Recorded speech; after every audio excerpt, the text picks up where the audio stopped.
Yo, what's up, guys? It's Stay Too Quiet. And before we go ahead and start the video, I want to go ahead and just say that I am no longer a part of UKW Creative. Just want to let that be known. However, everything that I say within this video, I still mean it, and it was recorded at the time when I was in UKW Creative. I was talking to Cass, Coda, and Valente. And I just want everyone to know I don't have any problems with these men. Unfortunately, I did something. I did something very stupid. I lashed out, and I'm no longer a part of UKW Creative. I'm no longer a part of UKW. I'm simply running PWE on my own. Does this mean I have any resentments, disagreements with Cass, Valente, or Coda? Absolutely not. And they have none for me. They love me. But unfortunately, they have to distance themselves from me. And, you know, that's not what I wanted. And my actions kind of showed that that's what I wanted. And I didn't have a good time communicating. Not with them. I didn't have a good expression of communication. And I completely went about it the wrong way. And also, I was misinformed with what was said in a Discord call. And I took it completely personal. And I want to apologize for that on camera. But yeah, this video was recorded whenever we were, on speaking terms. We're not, but there's no bad blood, I believe. I wish a good well-being on them. I know Valente wishes a good well-being on me. I know Cass might. I'm not 100% sure. I'm not trying to throw anybody under the dirt, not trying to go ahead and throw any names. I know Coda accepted my apology, but he just told me to work on myself, which is what I'm doing. So, yeah. Just want to let you guys know that, and I want to let the boys know that I made this video during the time that we were speaking to one another. So with that being said, I've yapped for about 3 minutes and the video is 17. So I'm going to go ahead and shut up and let you guys hear the story of how I got into the CAW community. Peace out, guys. Yo, what is up, YouTube? It is your boy, Stay Too Quiet. And due to, PWE not being on this channel anymore, you gotta think of things to do on a channel. You can't just leave a channel with 600 subscribers just empty. You can't. So we're doing a little story time today. Story time about how I got into the CAW community. And basically just like, it's kind of like a yap sesh, honestly. It's not really a story time, but we'll go ahead and get right on into it. So I remember around 2K19, started my own eFed, PWE. Started, I think it was like 2018. It was the year 2K19 came out, basically. I mean, I started it the year after, which was like 2019, like leading into like January, February, March, leading into Mania that year, or it could have started in 2018. Don't remember because the videos aren't up and I don't know where they are. Yeah, I deleted them. They're erased from existence. Basically, it started out with just random CAWs and actual wrestlers and all this other stuff. I remember there was a guy named Eric Danger. I tried to see if he still makes that CAW. Looked him up on Instagram, looked him up on Twitter. He hasn't posted since 2K19. Bro, Eric Danger was like so gas. And if you talk to like Cass, Valente, Coda, anybody that was in that PWE aspect, bro, they'll tell you. So then we move forward. Cass is still doing universe mode. I don't think I'm in another one of his universe modes until 2K22. 2K22, I get back inside of his universe mode. At the time, he's doing LAW. He's doing Law. The same Law that's in My Rise. Yeah. So he's doing Law. I end up joining Law. I end up becoming Law World Champion, and I had a pretty good run. It was cool. It was a cool, nice little ride that I got into. And then, me and Valente weren't so cool. And when two people aren't cool, the rest of the people aren't cool. And unfortunately, for my sake, in this situation, I met Valente and I met the boys because of Valente. I met them because of Valente. So, like, really, if one person's not cool with one another, that just fucks it up. Like, not cool with nobody. And what I did was wrong. I'm not gonna get into what I did because I'm pretty sure Valente doesn't want that to be public, and I don't want that to be public either. So, we squashed it. At the end of the day, we squashed it, and we are where we are now, both on the UKW creative team. Him and PWE, which is my brand, and just we're good. We're good. So round 2K23, round almost the end of it. I want to say it was before. I forget the pay-per-view name. It was before Tyler Drake was about to challenge Gunther. Me and Tyler Drake went one-on-one to figure out who would face the UKW World Champion at the time, which was Gunther. So, then, after that, I come and attack him during his world title match. Then we have this match at No Escape and everything. So I'm still in UKW, and I'm in UKW just as a guy who isn't. I come as a guy who's basically cutting promos on the mic, right? Willing to tell a story and all this other stuff. And like, if you're watching this and you're from UKW, the best way to get booked, I'm telling you right now, the best way to get booked is getting on a mic.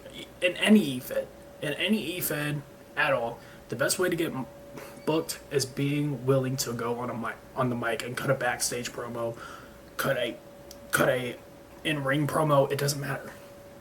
The best way to get booked is we need voices. We need voices behind these characters. That's the best way to get booked, is to go ahead and just talk. Just talk. That's all you gotta do. Is just talk. Talk about your opponent. Talk about how he's a Rudy Poo candy ass. Well, that's somebody else's thing. But be creative. Be creative. So, yeah. By the end of 2K24, I want to say somewhere around November, December, maybe even January, I get put on the UKW creative team. It meant a lot to me. And I think the reason why was because I lost my Elgato in the process of moving into this house.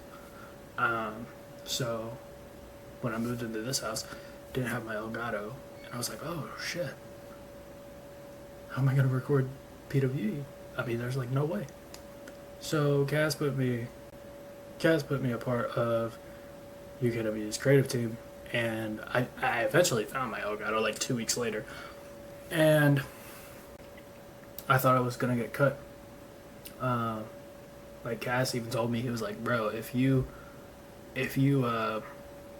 get too caught up in PWE and your scheduling and your booking, then you let me know. I thought I was gonna get cut because I found my Elgato, like, but no, that's not what happened. Eventually, we came up with these brilliant ideas for all of our calls and for everybody on the show. For example, we'll talk about Pinnacle 3, but I'm gonna talk about me, Cass, Valente, Coda, and Stone. So we'll talk about those 5 right there. We'll talk about me, Shane Roach, right? Main event, night 1, Pinnacle spot. Why did I get that? Let's see. I faced Joshua Garcia at the first ever Rumble in the Bronx, and it was match of the year for the World Heavyweight Championship. Right. I then go ahead and face him twice for the second time at Rumble in the Bronx, the second ever Rumble in the Bronx. This time for the International Championship. It gets interrupted by a faction that I own called The Cure. Then we go to our third ever match. I think we had a match before that on a Renegade one time, but our third ever pay-per-view match. Pinnacle 2, before Pinnacle 3, Joshua lost a match, and basically that forced him to retire and become Valor General Manager. Boom. His first ever match back is with me for my International Championship, and it's the main event inside of a Philly street fight. It's crazy. It's crazy how we were able to book that. That was long-term storytelling right there.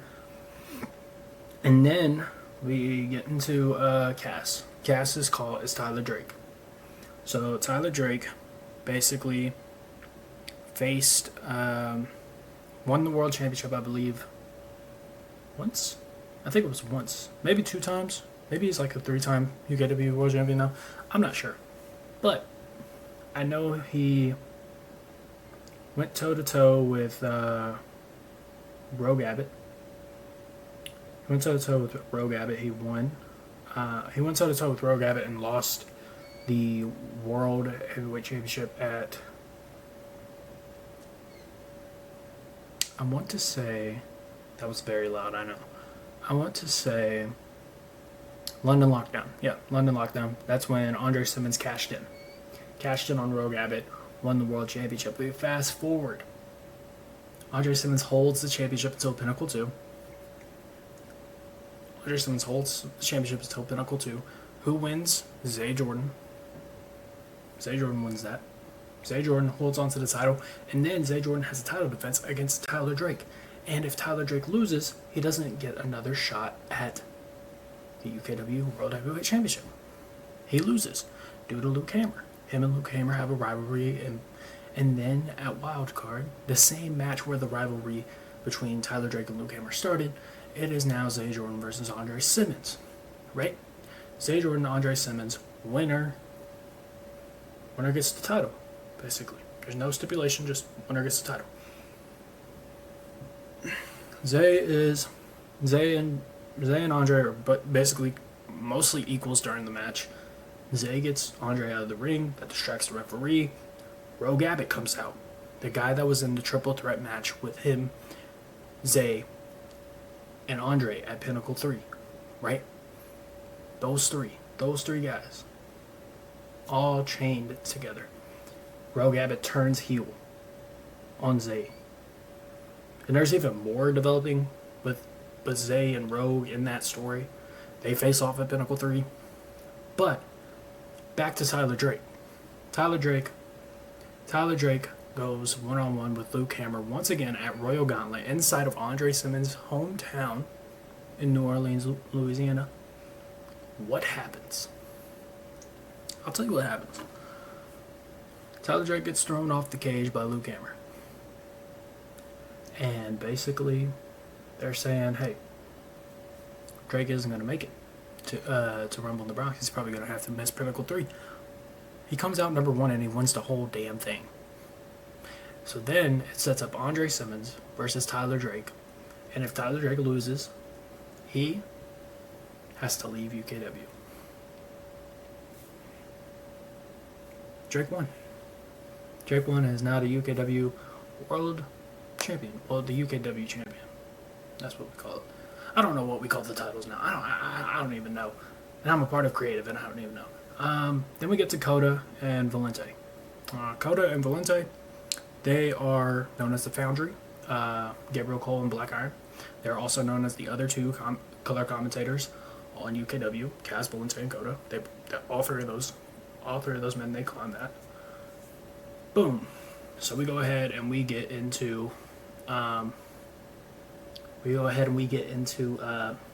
that. Basically, Coda and Valente, Black Iron, Gabriel Cole, These two men have fought together, and now they're in the tag team division together. They won the tag team titles at Rumble in the Bronx, ended up losing them, and then they go in the Pinnacle, and basically they're defending it inside of. They're not defending it.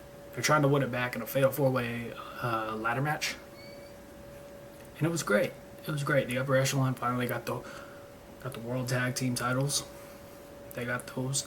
Upper Echelon, who are those? That's Leon Cruz, that's Orlando Silver, and that's Andre Simmons. So Cruz and Silver won the UKW World Tag titles. Andre Simmons lost his World Championship. Very developing. If you ask me, I can't speak on what's going to happen with that. I'm not sure what's going to happen with that, honestly. I have no idea. But, yeah, I may be instigating. I don't know. So then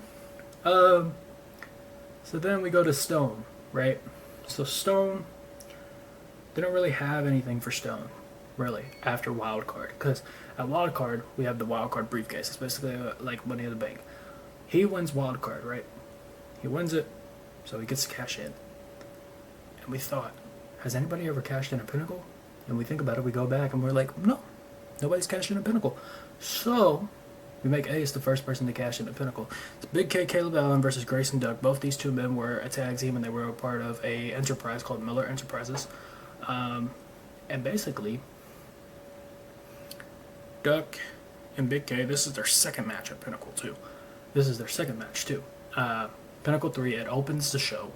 I think it opens night 1, I'm pretty sure. Opens night 1, right? Big K wins, gets the win. Boom! Ace Stone cashes in. And Ace Stone becomes the first man to cash in at Pinnacle. And he wins the Valor World Heavyweight Championship. And if you watch the Valor on Friday, because this is recorded on the 8th. It's recorded on the 8th. If you watch the Valor on Friday, you know that Ace Stone and Big K are going to fight at UKW Revolution. And then, you know, when me,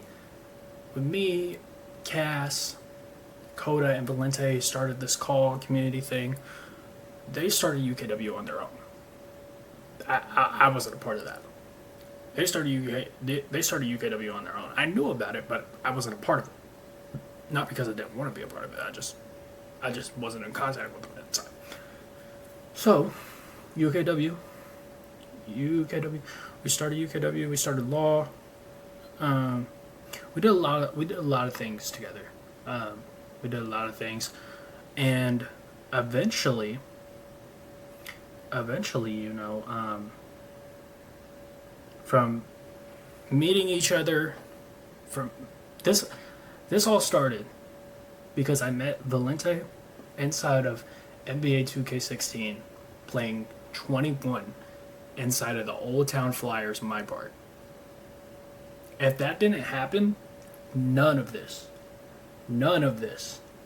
like, at least my part in it, wouldn't be possible. Wouldn't be possible at all.